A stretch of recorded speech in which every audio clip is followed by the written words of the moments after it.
Whew, what a workout. Are you guys looking to get back into shape? But these iron weights are just too dang expensive. Well, I handcrafted these weights all by myself using concrete. And it was pretty cheap. Here's how I did it. Nothing like a good protein shake after working out. Alright guys, so we're going to make some homemade concrete weights here. If you're watching this video, you're probably trying to get back into the gym just like myself. And you can see that these iron weights are ridiculously priced. So in an effort to get myself back into my college days, I'm going to go ahead and make some weights. I went ahead and bought these forms off of Amazon. It actually came from Ukraine. And we're just going to go ahead and make our own concrete weights. So the set I went ahead and bought comes with a 5, 10, 25, 35, and 55 pound mold.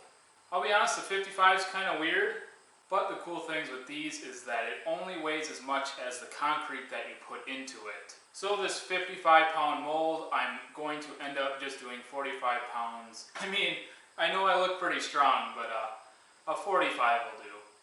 But I got all my tools around here. I got the concrete hammer, some concrete fiber. I'll go over what this is later. I got my drill and mixer, some weights to hold the PVC down.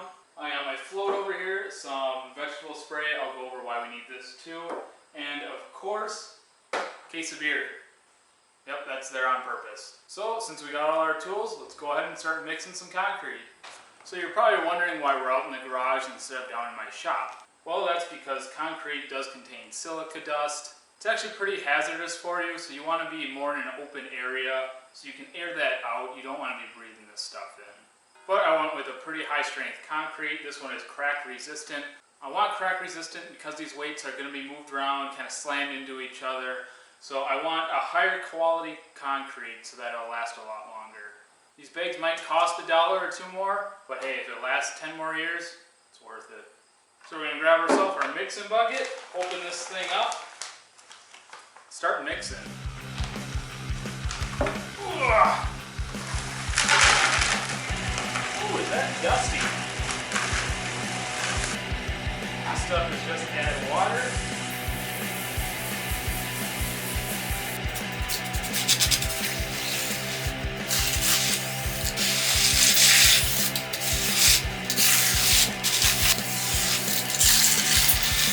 Okay, so now that this looks pretty good and mixed up, I'm going to end up adding some concrete fiber. So concrete fiber is just shredded fiberglass. So the reason I'm putting this in there is that this stuff is going to pretty much act like rebar does in a normal concrete pour. If these weights are ever to break or crack, this fiberglass should still hold it together. So if you add enough, there should be a couple strands that'll go across the crack and still hold that tight together. So we're just going to go ahead and put a bunch of this stuff in. Mix it up.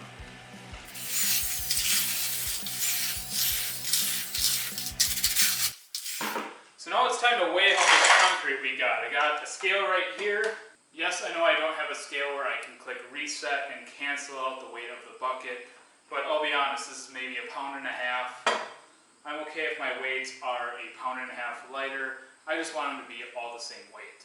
So we got our bucket right here, and I'm going to pour exactly 45 pounds worth of concrete into this bucket. Ugh. Oh, this is heavy. Whoops. It's 28.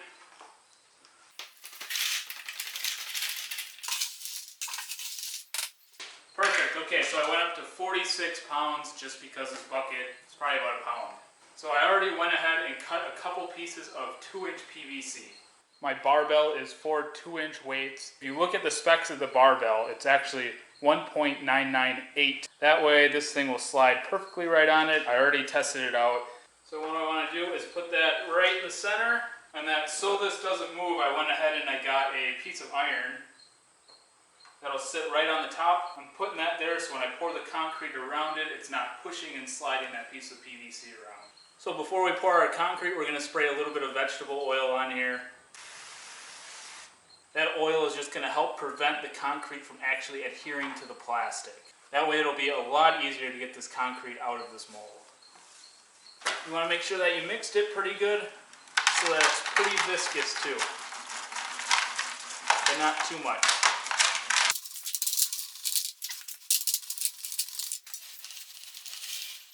Another way you can do this too is just fill the molds to the very top. That's probably honestly what they're weighted for. But then you don't really know how heavy they are until you're done. So again, I want to make sure I get every little bit of concrete out of this as I can. That way they'll all weigh the same. Now that I got it in here, start spreading it around. One of the tools I had back here was this rubber mallet. One of the best ways to spread concrete is just vibration.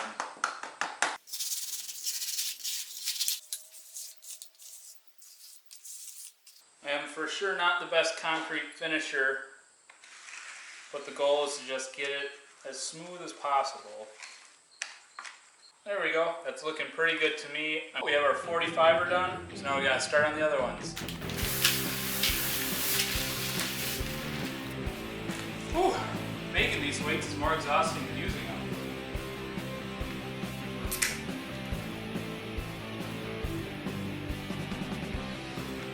It's a little water.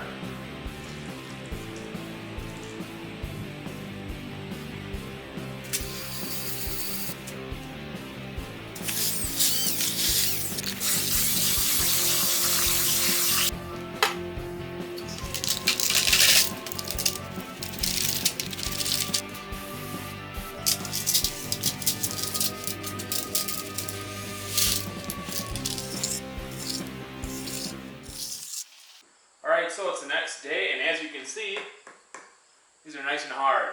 So we're going to go ahead and take them out of our mold. As you can see over here, I already got a couple out. I had to check the product before I put it on YouTube. And I gotta say, I'm actually really impressed with these. I think it turned out really well. So all I've been doing to get these out of the mold is flip them up upside down. And then you just kind of work the mold all the way around, separating it from the concrete. And because we put oil on it, it should just slide on out once you got it separated from the walls. Just like that. But here's our finished product. But one of the issues is this PVC pipe. Yes, obviously this is too long, we're going to have to cut it off. We only had it like this just so that it would be easier to stick it inside the mold while we were casting these concrete plates. So to trim these up, I'm just going to be using a multi-tool and going in and cutting it.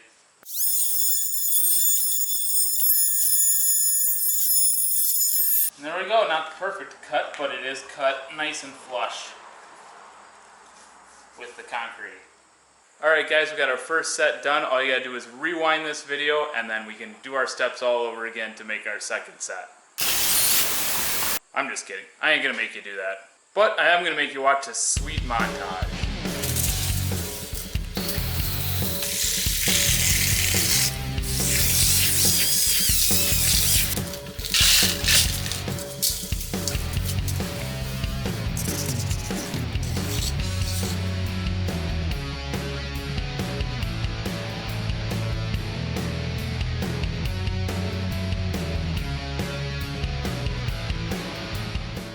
So I let these concrete weights cure for about a week, and you're probably wondering if they're hard. Ooh, ah.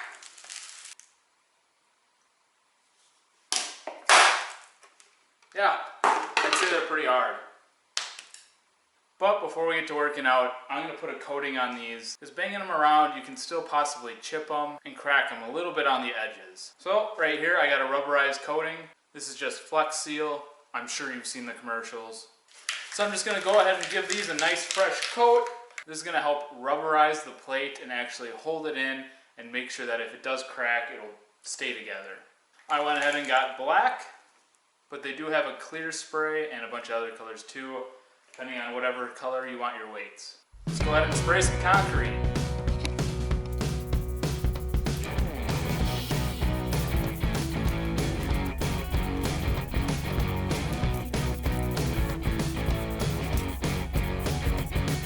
guys, here's the weights right after I got the coating done. Well, not right after. I waited a couple days. But here's our finished product. Oh boy, that's heavy. So that undercoating spray makes it look great. Sometimes too, concrete can be a little dusty, and this undercoating spray is keeping the dust inside with it, so we don't have to worry about dust anymore. These weights are great. They're heavy. And I think the best way to show you how it works is another montage.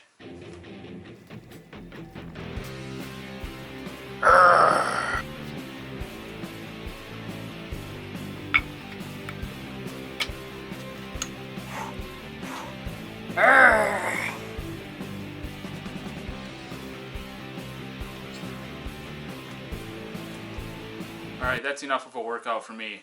I'll catch you guys in the next one.